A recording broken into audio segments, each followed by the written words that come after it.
శుభోదయం మిత్రులారా, వార్తా కథనాలపై విశ్లేషణ కార్యక్రమం టీజీటీ మార్నింగ్ న్యూస్ కు స్వాగతం. నేను మీ జర్నలిస్ట్ సత్య. ముందుగా రాష్ట్రంలోని ప్రధాన వార్తలను కనుక పరిశీలించినట్టయితే, రేవంత్ రెడ్డి మరి ఇక్కడ 2 సంవత్సరాల నుంచి చేసిందేది లేక చెప్పుకోవడానికి మరి ఇక్కడ అభివృద్ధి పనులు ఏం జరగకపోవడంతో మరి ఇక్కడ విద్వేషపూరిత ప్రసంగాల మీద, కేసీఆర్ మీద మరి ఏదైతే అనుచిత వ్యాఖ్యలు చేసి ఏదైతే ప్రజల దృష్టిని అంతా కూడా అభివృద్ధి సంక్షేమం నుంచి ఇటు ఏదైతే తిట్ల భూత పురాణాల వైపు మళ్లించడానికి మరి ఇక్కడ విద్వేషపూరిత ప్రసంగాలని నమ్ముకున్నాడు. నిన్నటి రోజున కూడా మళ్ళీ మాజీ సీఎం తెలంగాణ జాతిపిత కేసీఆర్ పై అనుచిత వ్యాఖ్యలు చేసిండు. రేవంత్ రెడ్డి మీటింగ్ ఏదైనా కేసీఆర్ ను తిట్టడమే లక్ష్యంగా పెట్టుకున్నాడు. ఎందుకంటే మరి కేసీఆర్ ను తిడితేనే నేను గొప్పని అవుతా అని చెప్పి అనుకుంటా ఉన్నాడు. అంటే ఒక చిల్లరగాడు ముఖ్యమంత్రి అయితే ఏ విధంగా ఉంటుందో రేవంత్ రెడ్డిని చూసి మరి ఇక్కడ ప్రత్యక్షంగా తెలుసుకోవచ్చు. తెలంగాణ ప్రజానీకం ఈయన మా ముఖ్యమంత్రి అని చెప్పుకోవడానికే సిగ్గుపడుతున్న పరిస్థితులు కూడా మనం ఇక్కడ చూడవచ్చు. మరోవైపు చూసుకున్నట్టయితే ఇక పురపోరులో ఖచ్చితంగా కాంగ్రెస్ కు ఎదురు దెబ్బ తలగక తప్పదు అని చెప్పి మరి ఇక్కడ మంత్రుల నియోజకవర్గాలకు సంబంధించిన మున్సిపాలిటీలో కూడా కాంగ్రెస్ పార్టీ ఎదురెదుతున్న పరిస్థితిని మనం ఇక్కడ చూడవచ్చు. ఇక మంత్రి నియోజకవర్గానికి సంబంధించి చూసుకున్నట్టయితే మంత్రి నియోజకవర్గంలో ఒకవైపు ఏదైతే అధికార దుర్వినియోగానికి పాల్పడతా ఉన్నారు, పోలీసులను విచ్చలవిడిగా వాడుకుంటా ఉన్నారు. మరి ఇక్కడ వాళ్ళు మాత్రం డబ్బు సంచులతోటి పోలీసులని కాపలా పెట్టి పంచడానికి అన్ని ఏర్పాట్లు చేస్తాను. నిన్నటి రోజున మరి ఇక్కడ మంతని మున్సిపాలిటీలో ఏదైతే మంత్రి శ్రీధర్ బాబు తమ్ముడు శ్రీనిబాబు మొత్తం మంతని అంతా కూడా పర్యటన చేసిండ్రు. ఆయనకు అడుగడుగున పోలీసుల నిఘా నీడలో పోలీసులకు సంబంధించి మరి చుట్టూ ప్రొటెక్షన్ పెట్టుకొని మరి చేస్తా ఉన్నాడు. మరి ఇక్కడ ఎలాంటి ప్రోటోకాల్ లేదు. మరోవైపు ఇక్కడ ఎన్నికల కోడ్ అమల్లో ఉన్నది. అయినా కూడా మఫ్టీలో పోలీసులు ఆయనకు రక్షణ కల్పిస్తా ఉన్నారు. అనంటే రేపటి రోజున పైసలు వంచడానికి వాళ్ళే కాపలా ఉంటారని కూడా తేడతెల్లమైతే ఇక్కడ చూసుకున్నట్టయితే ఈయన దుబాసి రమేష్ అని కానిస్టేబుల్ ఎప్పుడు శ్రీనిబాబు ఇక్కడికి వచ్చినా కూడా ఆయన గన్మెన్ గా ఆయన వెంటే ఉంటాడు. మరొకవైపు ఇక్కడ ఎన్నికల కోడ్ నడుస్తా ఉన్నది. అయినా కూడా ఆయన ఎంత మరి గన్మెనా, మరి అక్కడ ఆయనకు ఎలాంటి ప్రోటోకాల్ లేని వ్యక్తి ఎంబడి ఎందుకు ఈయనను ఆన్ డ్యూటీలో ఉన్న వ్యక్తిని ఎంబడి దింపుతా ఉన్నారు. మరి ఈయన నిజంగానే ఎలక్షన్ల ప్రచారంలో ఇట్లా పాల్గొంటా ఉన్నాడా? ఒకవేళ నిజంగానే ఎలక్షన్ ప్రచారంలో పాల్గొన్నట్టయితే మరి ఈయన మీద కూడా శాఖాపరమైన చర్యలు తీసుకోవాల్సి వస్తుంది. ఈ రకంగా కెమెరా చూడంగానే పక్కకు జరిగిపోతా ఉన్నాడు. ఇక్కడ పక్కనే ఉన్నాడు. మరి ఇక్కడ పోలీసు వాళ్ళు ఈ విధంగా చేస్తా ఉన్నారు. మరోవైపు చూసుకున్నట్టయితే మంతని పీఠం మీద కన్నేసిండ్రు అని అంటే కాంగ్రెస్ కాదు కన్నేసింది. ఇవాళ మంతని మున్సిపల్ పీఠం మీద ఒక బడుగు బలహీన వర్గాల అభ్యర్థికి ఛాన్స్ వస్తే దాన్ని కొల్లగొట్టడానికి అంటే డమ్మీని మరి ఇక్కడ చైర్మన్ గా పెట్టుకొని అధికారాన్ని హస్తగతం చేసుకోవాలని చెప్పి ఇక్కడ ఏదైతే ఉద్యోగాలు ఇప్పిస్తా అని చెప్పి శ్రీధర్ బాబు మేనమామ ఏ విధంగా అయితే జనాలను మోసం చేసిండో ఆ మోసం చేసిన వ్యక్తి ఇవాళ మళ్ళీ వచ్చి మున్సిపల్ ప్రచారంలో తిరుగుతా ఉన్నాడు. ఈయన పేరు పనకంటి చందు. ఈయన మన ఇక్కడ ఏదైతే నిరుద్యోగులకు ఉద్యోగాలు ఇప్పిస్తా అని పెద్ద ఎత్తున వసూళ్లకు పాల్పడి మరి కొద్ది రోజుల పాటు ఏదైతే బీఆర్ఎస్ గవర్నమెంట్ వచ్చిన తర్వాత పారిపోయి మంత్రి నుంచి వెళ్ళిపోయిండు. ఆ తర్వాత పోలీసులు అతను వేటాడి పట్టుకొని వచ్చి జైల్లో వేస్తే ఇప్పుడు మళ్ళీ అధికారం వచ్చిన తర్వాత మంత్రి మున్సిపల్ పీఠం ఒక బీసీ పీఠం కూర్చోబోతా ఉన్నాడని చెప్పి మరి ఆ డమ్మీని పెట్టుకొని మేమే చెలాయించాలని చెప్పి ఒకవైపు రెడ్లు 5వ వార్డు నుంచి మరి ఇక్కడ సయేందర్ రెడ్డిని వేయించి మున్సిపల్ వైస్ చైర్మన్ గా చేసి అధికారాన్ని హస్తగతం చేసుకోవాలని ఆయన ప్రయత్నం చేస్తా ఉంటే లేదు అధికార హస్తగతం అంతా మా చేతుల్లోనే ఉండాలని ఇక్కడ పనగంటి చందు రంగంలోకి దిగిండు. ఈయన మరి ఒక డమ్మీని ఎంబడి పెట్టుకొని మున్సిపల్ అంతా కూడా నేనే నడిపిస్తా అని చెప్పి మళ్ళీ ఏదైతే పూర్తిగా అవినీతితోటి అక్రమాలతోటి మరి ఇక్కడ జనాలను వేధించక తిని అక్రమంగా వసూళ్లు చేపట్టినటువంటి వాళ్ళు ఇవాళ మంత్రి మీద గద్దల్లాగా వాళ్తా ఉన్నారు.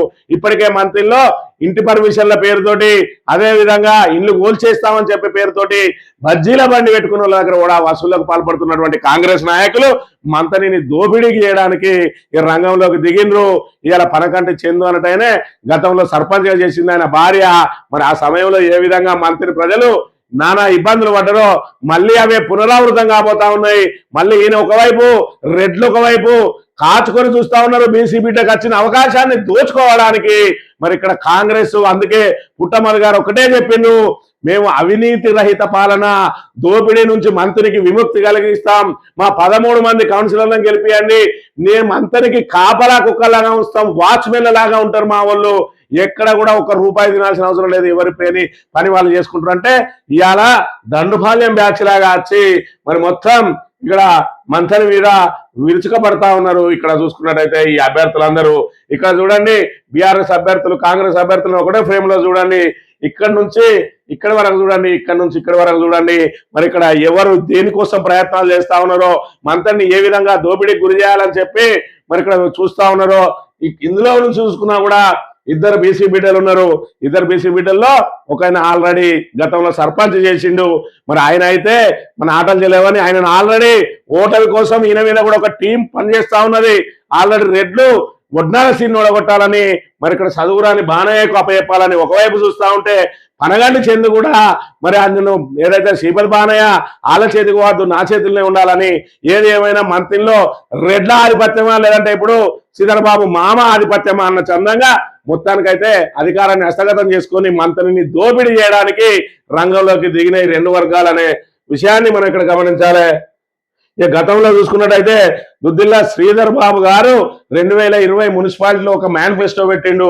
ఆ మేనిఫెస్టోలో ఏదైతే గ్రామ పంచాయతీ నుంచి మున్సిపాలిటీగా మారిన సమయంలో మరి 2930 మందికి జాబ్ కార్డులు అయినాయి. ఉపాధి హామీ అందరికి కూడా ప్రత్యామ్నాయ ఉపాధి కల్పిస్తా, ప్రైవేటు సంస్థలను తీసుకొచ్చి ప్రైవేట్ రంగంలో కూడా ఉద్యోగాలు కల్పిస్తా అని మేనిఫెస్టోలో చెప్పిండు.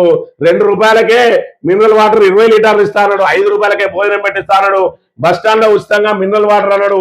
3 ఎకరాలలో పార్కు, ఆట స్థలం, ఓపెన్ జిమ్లు, స్విమ్మింగ్ పూల్ కట్టిస్తా అన్నాడు. డిజిటల్ లైబ్రరీ పెట్టిస్తా అన్నాడు. ఇండోర్ స్టేడియం కట్టిస్తా అన్నాడు. సంచార వైద్య బృందాలు పెట్టిస్తా అన్నాడు. సమస్యల పరిష్కారానికి ఏకంగా టోల్ ఫ్రీ నెంబర్ పెడతా అన్నాడు. యువతకు స్వయం ఉపాధి కేంద్రాలు పెట్టిస్తా అన్నాడు. మరి ఇక్కడ పోటీ పరీక్షలకు శిక్షణ కేంద్రాలు పెట్టిస్తా అని ఈ రకంగా మేనిఫెస్టో పెట్టిండు. మరి 2020 అధికారంలో లేకున్నా పెట్టిండు. పోనీ 23లో అధికారంలోకి వచ్చినావు, ఈ 2 సంవత్సరాలలో ఈ ఒక్కటన్నా చేసినవా అనే పని అంటే లేదు. కానీ ఇక ఇప్పుడు మళ్ళీ గెలిపి మళ్ళీ అభివృద్ధి చేస్తా అంటా ఉన్నాడు. మరి వీళ్ళు అభివృద్ధి కోసం వస్తానా మంత్రిని దోచుకోవడానికి వస్తానో ఒక్కసారి చూడాలి. 2 సంవత్సరాలలో మరి ఇక్కడ ఏదైతే తట్టడి మట్టిపోయాను శ్రీధరబాబు మంత్రిని మున్సిపాలిటీలో ఎన్నికల ముందు మాత్రం హడావిడిగా శిలాఫలకాలు వేసిండు. ప్రతి కుల సంఘానికి ఒక మౌనం అన్నాడు. 2 సార్లు టెండర్ వెళ్తే ఒక్కరు కూడా కాంట్రాక్టర్ రాలేదు అని అంటే మంత్రి ఇలాకాలో పనులు చేయడానికి ఇవ్వడలేదంటే మరి ఉత్తుగా పెట్టిన శిలాఫలకాలు లేదంటే మీరు అందరూ దోసుక తింటారని చెప్పి కాంట్రాక్టర్లు భయపడతా ఉన్నారా? దానికి కూడా శ్రీధర్ బాబు సమాధానం చెప్పాలి. ఏదేమైనా మంత్రి మున్సిపాలిటీ మీద కాంగ్రెస్ మరి ఇక్కడ కబంధ హస్తం పడితే మాత్రం మంత్రి ప్రజలు విలవిలలాడక తప్పది. కాబట్టి ఒకవైపు పనగంటి చందు నేనే అధికారాన్ని హస్తగతం చేసుకుంటాని, మరోవైపు రెడ్లు మేమే హస్తగతం చేసుకుంటామని చెప్పి మరి ఇక్కడ పోటీలు పడతా ఉన్నారు. మరి బీసీకి వచ్చిన పీఠం మీద ఎందుకు వీళ్ళు కన్నేసింది అనేది ఒక్కసారి మంత్రిని ప్రజానీకం ఆలోచించుకొని మరి ఇక్కడ కాపలాదారులుగా ఉంటానటువంటి బీసీ ఏదైతే బీఆర్ఎస్ కౌన్సిలర్లకు మద్దతు పలుకుతారా లేదంటే మరి ఇక్కడ కబంధ హస్తాలతోటి ఎదురు చూస్తున్నటువంటి మరి ఇక్కడ కాంగ్రెస్ వాళ్ళ చేతిలో అది పెట్టి దోపిడీకి గురవుతారా ఒక్కసారి ఆలోచన చేసుకోవాలి. ఈ వార్తా కథనంలో ముందుగా నమస్తే Telangana. Forensic fire files, forensic lab లో అగ్ని ప్రమాదం, ఆ మంటల్లో అనుమానపు పొగలు, కీలక ఫైళ్లు, 40-50 కంప్యూటర్ల దానం, కాలిపొడిదైన పేపర్ ఎవిడెన్స్, ఇతర ఆధారాలు, 2.5 గంటలు శ్రమించిన ఫైర్ సిబ్బంది, సీజర్ రూమ్ లోనే పలు కీలక కేసుల ఫైళ్లు, అక్కడే ఓటుకున్నోటు కేసు ఆధారాలు, ఫోన్ ట్యాపింగ్ కేసు ఫైళ్లు ఉన్నట్టు ప్రచారం. ఆ గదిలో అగ్ని ప్రమాదంపై అనుమానాలు చెప్పి నిన్నటి రోజున మరి ప్రతిష్టాత్మకమైన ఫోరెన్సిక్ ల్యాబొరేటరీ అగ్ని ప్రమాదానికి గురై పూర్తిగా అందులో ఉన్న ఆధారాలన్నీ దగ్ధమైనాయట. ఏం ఆధారాలు అంటే ఓటుకు నోటు కేసుకు సంబంధించి త్వరలో సుప్రీంకోర్టులో విచారణ జరగబోతా ఉన్నది. మరి దీనికి సంబంధించిన అన్ని కూడా ఆధారాలు చెరిపేస్తే రేపటి రోజున ఆడియో ఫైల్స్ తోటి దొరికిండు, వీడియో ఫైల్స్ తోటి దొరికిండు, అవన్నీ కూడా ఆ గదిలో భద్రపరిచి ఉన్నాయట. ఇది ప్రమాదమా లేదంటే కావాలని చెప్పిన దుశ్చర్యన అనేది ఇప్పుడు రాష్ట్ర వ్యాప్తంగా పెద్ద అనుమానాలు వ్యక్తమవుతా ఉన్నాయి. మరి ఈ రకంగా ఫోరెన్సిక్ ల్యాబ్కే రక్షణ లేదు అని అంటే మరి దీన్ని ఎవరు చేసే అవకాశం ఉంటుంది? నిన్నటి నుంచి సోషల్ మీడియాలో ఒకవైపు ఓటుకు నోటు కేసు ఫైల్ మాయం చేయడానికే దాని ఆధారాలు చెడగొట్టడానికే జరిగింది అని చెప్తే కాంగ్రెస్ వాళ్ళు ఎదురు దాడికి దిగుతా ఉన్నారు. లేదు ఫోన్ ట్యాపింగ్ కేసుకు సంబంధించినవి ఆధారాలు ధ్వంసం చేద్దామని చేసిరని. మరి ఇక్కడ అధికారం మీ చేతిలో ఉన్నాయి, దర్యాప్తు సంస్థలు మీ చేతిలో ఉన్నాయి. నిజంగానే ప్రతిపక్షాలకు సంబంధించిన వాళ్ళు కనుక కావాలని చేసి ఉంటే వెంటనే దొరకబట్టాలి, లేకపోతే మీ చేతగాంతనాన్ని బయట పెట్టుకోవాలి. ఇవాళ ప్రతిపక్షాలు చేసినాయని ఉల్టా చోరు కొత్వాలగడ్డ అంటే అన్నట్టు దొంగలే దొంగ అని అరుస్తా ఉన్నారు. ఇలా ఓటుకున్నోటి కేసులో ఖచ్చితంగా శిక్ష తప్పది అని చెప్పి ఇవాళ తప్పించుకోవడానికి ఏకంగా ఫోరెన్సిక్ ల్యాబ్నే కాల్ చేసిరు అని చెప్పి పెద్ద ఎత్తున మరి ఇక్కడ ఏదైతే ఆరోపణలు వెలువడుతున్న పరిస్థితి కూడా మనం చూడవచ్చు. ఇక KLSR పై విచారణ జరిపించండి అని చెప్పి మరొక ఏదైతే వాణిజ్యవేత్త వ్యాపారవేత్త పిటిషన్ వేసిందట. KLSR కంపెనీ ఎవరిది అని అంటే రేవంత్ రెడ్డి బినామీ కంపెనీ. మొన్నటికి మొన్న 6,000 కోట్ల రూపాయల వర్కులు ఇచ్చిండ్రు. దానికి సంబంధించి మరి ఇక్కడ నేను దేని మీద ఏదైతే ఆరోపణ చేసిందో దాని మీద నన్ను బెదిరింపులకు గురి చేస్తా ఉన్నారు, సంపుతా అంటా ఉన్నారు, దీని మీద విచారణ చేపట్టేని, అదేవిధంగా CBI ఈడీ దర్యాప్తుకు ఆదేశించండి అని చెప్పి మరి ఇక్కడ 75 ఏళ్ల వయోవృద్ధులైన నా తల్లిని కూడా అరెస్ట్ చేసిన KSLR పై సుప్రీంకోర్టులో వ్యాపారవేత్త పిటిషన్ ఢిల్లీ ట్రిబ్యునల్ తర్వాత తీర్పు తర్వాత ప్రశ్నిస్తామని చెప్తున్న పరిస్థితిని కూడా మనం చూడవచ్చు. ఇక ఓటుకు నోటు ఆడియో ఫైల్స్ కప్పిపుచ్చే యత్నం ఫోరెన్సిక్ ల్యాబ్ ప్రమాదంపై కేటీఆర్ అనుమానమే కాదు, రాష్ట్ర వ్యాప్తంగా అందరూ కూడా అనుమానాలు వ్యక్తం చేస్తా ఉన్నారు. ఓటుకు నోటు కేసు ఇక విచారణకు రాబోతా ఉన్నది. ఖచ్చితంగా ఆధారాలతోటి ఎవిడెన్స్లతోటి documentary evidence, audio evidence, video visuals అన్నీ కూడా ఉన్నాయి. మరి అన్నిటితోటి కేసులో ఖచ్చితంగా కన్విక్షన్ తప్పదనే ఇది చేసిండ్రు అని చెప్తున్న పరిస్థితి. ఇక గులాబీపురంలో మున్సిపల్ ఎన్నికల ప్రచారంలో బీఆర్ఎస్ దూకుడు కొనసాగిస్తున్నది. శనివారం కామారెడ్డి జిల్లా బాన్సువాడలో బీఆర్ఎస్ వర్కింగ్ ప్రెసిడెంట్ కేటీఆర్ నిర్వహించిన కార్నర్ మీటింగ్ లో ఇసుక వస్తే రాలనంత ఖచ్చితంగా బీఆర్ఎస్ కు బ్రహ్మరథం పడతా ఉన్నారు. ఒకవైపు బీఆర్ఎస్ వైపు ఎదురు చూస్తా ఉంటే కాంగ్రెస్ అదేవిధంగా బీజేపీ మిలాఖత్ అయి నువ్వెందుకు అరెస్ట్ చేస్తలేవు అని చెప్పి సంబంధం లేని దాన్ని ఒక కేసులాగా సృష్టించి దానిలో నీది బాధ్యత అంటే నీది బాధ్యత అని మరి ఇక్కడ ఇద్దరు కొట్లాడుకుంటా ఉన్నారు. కాంగ్రెస్ బీజేపీలు మిలాఖత్ అయినాయి. ఇక్కడ మిత్రపక్షాల్లాగా ఉన్నారు. ఏదైతే ఢిల్లీలో కొట్లాట, గల్లీలో మాత్రం దోస్తానా అన్నట్టుగా ఉన్నది వాళ్ళ పరిస్థితి. ఇద్దరు కూడా రాష్ట్రానికి చేసిందేమి లేక చెప్పుకునేదేమి లేక ఒకరి మీద ఒకరు బీఆర్ఎస్ మీద ఆరోపణలు చేస్తూ బీఆర్ఎస్ కు నువ్వు మిత్రును అని చెప్పి బీఆర్ఎస్ ను మాత్రమే టార్గెట్ చేస్తూ దొంగ నాటకాలు ఆడుతా ఉన్నారు. మరి ఈ నాయకులు రాష్ట్రాన్ని దోసుక తింటా ఉన్నారు. ఎవ్వనికి అవకాశం వస్తే వాడు కేంద్ర మంత్రి అయితేనే, రాష్ట్ర మంత్రి అయితేనే, ఎవ్వనికి వాడు కేకు ముక్కల్లాగా కోసుకొని తింటా ఉన్నారు తెలంగాణ అనే విషయాన్ని మనం ఇక్కడ గమనించాలి.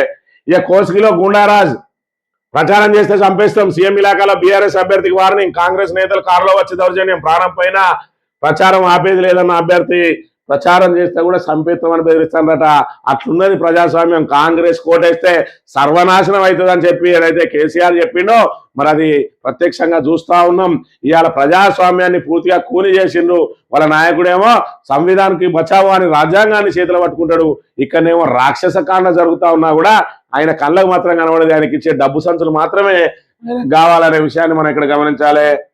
ఇక మంత్రి మాట్లాడుతున్నాడు, శివయాత్ర ఆపండట. కాంగ్రెస్ ప్రచారంలో పోలీసుల ఓవర్ యాక్షన్. ఉత్తమ్ ప్రసంగిస్తుండగా అంతిమయాత్ర అడ్డగింత, శవంతో అరగంట ఎండలో నిరీక్షించిన బంధువులు. జగిత్యాల జిల్లా కోర్టులో అమానవీయం. మరి ఇక్కడ మనం ఎవరైనా అంతిమయాత్ర మనకు ఎదురైతే ఏం చేస్తాం, మనమే సైడ్ ఇస్తాం, ఆయనను గౌరవంగా అంతిమయాత్ర జరగడానికి చూస్తాం. వీలైతే పారమోసే ప్రయత్నం చేస్తాం, లేకపోతే చచ్చిపోయిన వాళ్ళు దేవుళ్ళతో సమానం అని దండం పెడతాం. ఇక్కడ మరి ఇక్కడ ఏదైతే మంత్రి మాట్లాడుతా ఉన్నాడని చెప్పి ఆ రోడ్డు నుంచి పోకుండా అడ్డగించి నడి రోడ్డు మీద అరగంట పాటు నిలబెట్టినట. అంటే కాంగ్రెస్ రాక్షసత్వం ఏ విధంగా ఉన్నది, అధికారులు పోలీసుల ఓవర్ యాక్షన్ ఏ విధంగా ఉన్నదో కూడా ఇక్కడ మనం చూడవచ్చు. ఇంధన శాఖ వర్సెస్ సీఎంఓ. నిబంధనలకు విరుద్ధంగా ఇంజనీర్ల డిప్యుటేషన్ జనకోకు తెలియకుండానే సీఎంఓ నుంచి ఆర్డర్లు. 5 ఏళ్లు దాటినా మరో ఏడాది పొడిగింపు. ఇంధన శాఖ అభ్యంతరం, హెచ్చరికలతో విధుల్లోకి ఇంజనీర్లు అని చెప్పి ఇంధన శాఖకు సంబంధించి అంటే ఏది బట్టి విక్రమార్క శాఖకు సంబంధించి సీఎంఓ నుంచి ఆదేశాలు వస్తా ఉన్నాయట. అంటే ఎక్కడి వాళ్ళని అక్కడ నిర్వీర్యం చేస్తూ రేవంత్ రెడ్డి ఏకఛత్రాధిపత్యం నడిపించడానికి ప్రయత్నాలు చేస్తా ఉన్నాడు. ఎవరైనా మంత్రి నోరు మెదుపుతాడు అంటే వాళ్ళ మీద అవినీతి పరుడని ముద్రలేసి వాళ్ళకు లొల్లులు పెట్టిస్తా ఉన్నాడు. ఇలా సింగరేణి దానిలో దొంగలు కలిసి ఊలు పంచుకుందామని ప్రయత్నం చేస్తే వాళ్ళిద్దరిని బయటేసి నేను ఒక్కనే సచ్చీరుడు అని చెప్పి ఏం చేసిండు, నైని బొగ్గు బ్లాక్ కుంభకోణం ఉంది మనం చూసినాం. ఇక సాక్షి దినపత్రిక విషయానికి వస్తే భారత్ శుభారంభం. T20 ప్రపంచ కప్ తొలి మ్యాచ్ లో అమెరికాపై గెలుపు, 29 పరుగులతో నెగ్గిన టీమిండియా అని చెప్పి మరి ఇక్కడ నిన్ననే ఆల్రెడీ మనం అండర్-19 వరల్డ్ కప్ కొట్టినాం. మళ్ళీ ఈ T20 ప్రపంచ కప్ కూడా కొట్టడానికి మనల్ని ఉవ్వులు ఎగురుతా ఉన్నారు. మరి ఇక్కడ శుభారంభం, మొదటి విజయంతో శుభారంభం చేసిండ్రు. FSL లో భారీ అగ్ని ప్రమాదం, కీలక ఆధారాలు ఆహుతైనాయా? కీలక ఆధారాలకు ఆహుతి కావడానికి మరి షార్ట్ సర్క్యూటే కారణం అంటున్నారు. అది ఉద్దేశపూర్వకంగా జరిగిందా లేదంటే యాక్సిడెంటల్ గా జరిగిందా తేల్చాల్సిన అధికారులందరూ ముఖ్యమంత్రి చేతుల్లోనే ఉంటుంది కాబట్టి అది ఎట్లాగూ తేలేదు లేదు. అది చివరికి షార్ట్ సర్క్యూటే అంటారు, కానీ ఆధారాలు మాత్రం మాయమైపోతాయనే విషయాన్ని మనం ఇక్కడ గమనించాలి. ఈ మధ్యంతర ఒప్పందానికి సై, వాణిజ్యంపై భారత్ అమెరికాల మధ్య ఫ్రేమ్వర్క్ ఖరారు. భారత ఉత్పత్తులపై టారిఫ్లు 18% తగ్గిస్తామని అమెరికా, 25% ప్రతీకార సుంకాల రద్దు వెంటనే అమల్లోకి జరుగుతాయట. ఒకవైపు మరి ఇక్కడ వాణిజ్యంతో మనకు భారత్కు మేలు జరుగుతుందని ఒకవైపు చెప్తా ఉంటే, మనం ఏదైతే అమెరికా మీద సుంకాలు పూర్తిగా ఎత్తేసినామో మరి ఇక్కడ వాళ్ళ వ్యవసాయ ఉత్పత్తులన్నీ మన దగ్గరికి వస్తే మన రైతులు నట్టేట మునుగుతారని చెప్పి ఒకవైపు చెప్తా ఉన్నారు. ఈ వాణిజ్య ఒప్పందం ద్వారా భారత్కు లాభమా నష్టమా అంటే భిన్న స్వరాలు మాత్రం వినిపిస్తున్న అంశాన్ని మనం ఇక్కడ గమనించాలి. ఇక్కడ మనకు భారీ ప్రయోజనం అని చెప్పి బీజేపీ చెప్తా ఉంటే ఇది వంచనే అని చెప్పి కాంగ్రెస్ దుమ్మెత్తిపోస్తున్న పరిస్థితిని కూడా మనం ఇక్కడ చూడవచ్చు.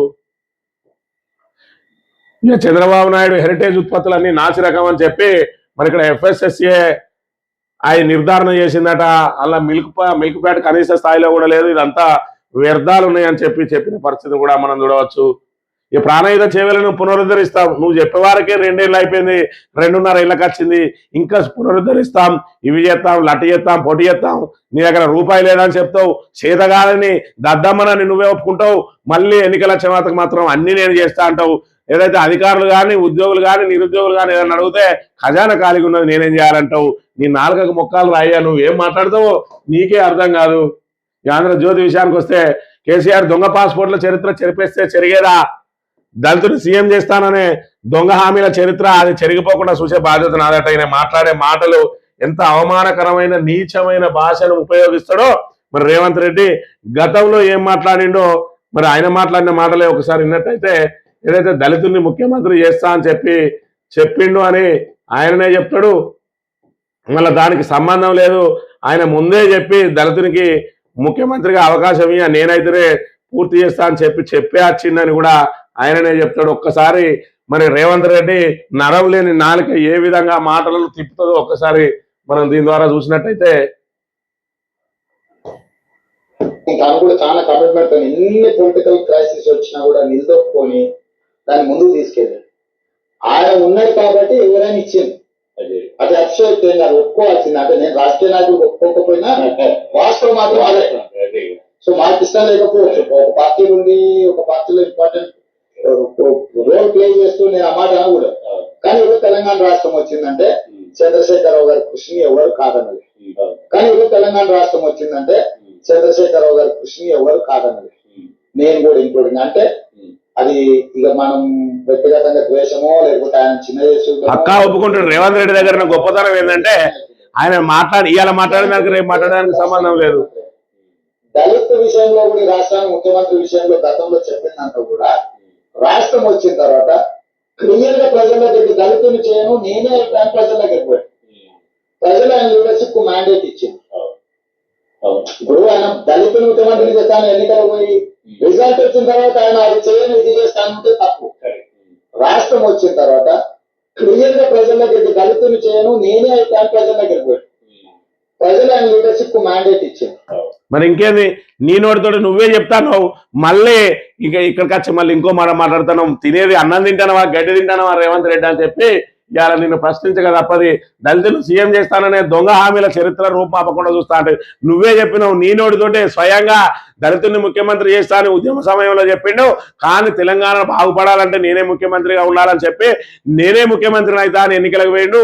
ఆయన ఏదైతే ఆయన మాటను ప్రజలు విశ్వసించారు, నువ్వే ముఖ్యమంత్రిగా ఉండాలని ఓట్లేసారు. కాబట్టి దళిత ముఖ్యమంత్రి విషయంలో ఆయన తప్పు పట్టడానికి లేదని నీ నోటితోటి నువ్వే సర్టిఫికేట్ ఇస్తావు. మళ్ళీ ఇక్కడికి వచ్చి నీ నోటితోటి నువ్వే మాట్లాడతావు. ఏమన్నా దొంగ పాస్పోర్ట్లు అంటాడు. నువ్వు ఇప్పుడు అధికారంలో ఉన్నావు, నీ చేతిలో దర్యాప్తు సంస్థలను ఉన్నాయి, నీ చేతుల్లో అధికారం ఉన్నది. ఇప్పటికన్నా దాని మీద విచారణ చేయించు. కాళేశ్వరం మీద చేయించినావు, మరి ఇక్కడ కళ్ళు తేలేసినావు. అదేవిధంగా ఫోన్ ట్యాపింగ్ అన్నావు, ఇవాళ ఆధారాలన్నీ గాలగొట్టినావు. ఎందుకంటే అందులో ఏం ఆధారాలు లేవు కాబట్టి, మరి ఇక్కడ నువ్వు కాలిపోయినాయి కాబట్టి మరి ఇక్కడ ఏం దొరకలేదు. అవి కాలకపోయి ఉంటే నిన్ను జైలేదు అని చెప్పుకోవడానికి దొంగ కేసుకు దొంగ సాక్ష్యాలకు నీకు నువ్వే శరమగీతం ఆడుకున్నావు. ఇవాళ చూస్తే మళ్ళీ దళిత సీఎం అంటా ఉన్నావు. దళిత సీఎం మరి ఇయ్యలేదు కాబట్టి ఆయన తప్పంటున్నావు. మొన్న నేను ఒప్పంటావు, ఇవాళ తప్పంటావు. నరం లేని నాలిక ఎవరు నన్ను ఉన్నది అంటే అది రేవంత్ రెడ్డిదే. మరి ఇక్కడ చిల్లరగా ముఖ్యమంత్రిగా ఉంటే తెలంగాణ ఏ విధంగా అయితే మరి ఇక్కడ నీచంగా కిందికి అధపాతాలానికి పోతుందో, ఇలాంటి ముఖ్యమంత్రిని ఎవ్వరు కూడా మరి నెత్తి మీద పెట్టుకోవద్దు అని చెప్పి మరి ఇక్కడ ఎవరినైతే ఎన్నుకోకూడదో ఇక రేవంత్ రెడ్డిని దేశమంతా కూడా చూపించవచ్చు. ఇలాంటి ముఖ్యమంత్రిని ఎంచుకుంటే మాత్రం మీ రాష్ట్రంలో ఉన్న ప్రజలకు కూడా గౌరవం ఉన్నది. మా తెలంగాణని బయట చెప్పుకుంటే మిమ్మలను కింద నుంచి మీద దాకా చూస్తారు, ఈసడించుకుంటారు మిమ్మల్ని. అలాంటి ముఖ్యమంత్రి పరిపాలనలో ఉన్న వాళ్ళను అని చెప్పి మరి ఇక్కడ ఉదాహరణగా చూపించడానికి ఒక ట్రెండ్ సెట్టర్గా మారిండు రేవంత్ రెడ్డి. ఎవరు ముఖ్యమంత్రిగా ఉండాలనే దానికి బ్రాండ్ అంబాసిడర్ కేసీఆర్ అయితే, ఎవరు ముఖ్యమంత్రి ఉండకూడదో నేర్చుకోవడానికి ఒక పాఠంగా మారిండు రేవంత్ రెడ్డి. ఇలాంటి దిగజారుడు చిల్లర భాష మాట్లాడే మరి ఇక్కడ చిల్లర నాయకుడిని ముఖ్యమంత్రిగా ఎంచుకుంటే మీ అందరికి కూడా ఖచ్చితంగా విలువ అనేది ఉండదనడానికి ఈయన బ్రాండ్ అంబాసిడర్గా మారిన అంశాన్ని కూడా మనం చూడవచ్చు. కేసీఆర్ పై చర్యలు తీసుకునే దమ్ముందా? ఆయనను కాపాడుతుంది ఎవరు? రాహుల్ గాంధీకి కిషన్ రెడ్డి సవాల్. అరే మీ ఇద్దరికి ఎవరికి లేదురా అయ్యా, కేసీఆర్ మీద చర్య తీసుకునే దమ్ము ఏముంటది? ఇలా కేసీఆర్ అనేటోడు చావు నోట్లో తలబెట్టి తెలంగాణ తీసుకొచ్చిన తెలంగాణను 10 సంవత్సరాలలో బంగారు తెలంగాణ మార్చడానికి దేశంలోనే నెంబర్ 1 గా నిలిపిండు.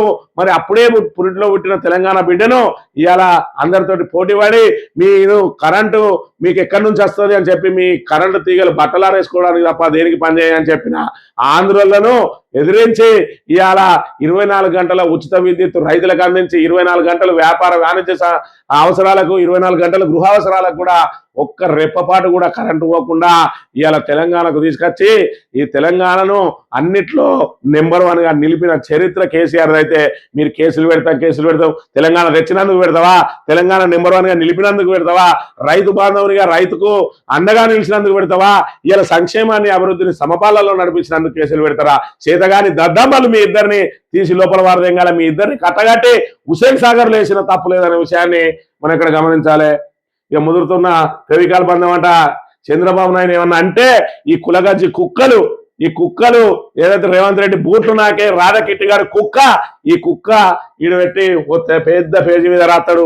తెలంగాణ రాష్ట్రంలో బీఆర్ఎస్ గవర్నమెంట్ వచ్చిన వెంటనే ఈయన్ని తీసుకుపోయి కాళ్లకు తాళ్లు కట్టి రోడ్ల మీద ఈడ్చుకుపోయి ఆంధ్రాలో పడేయాలి. ఇలాంటి కుక్కలను ఇలా తెలంగాణలో ఉంటుకుంటూ తెలంగాణ నాశనాన్ని కొడుతున్న ఇలాంటి కుక్కలను ఎవరు కూడా సమర్థించద్దు. ఈ ఆంధ్ర జ్యోతిని కూడా ఎవరు సమర్థించద్దు. దానిలో వార్తలను ఎవరు విశ్వసించద్దు. వీడు విషం కక్కడానికే పుట్టిన విషపుత్రిక ఈ ఆంధ్ర జ్యోతి పత్రిక అనే విషయాన్ని మనం ఇక్కడ గమనించాలి.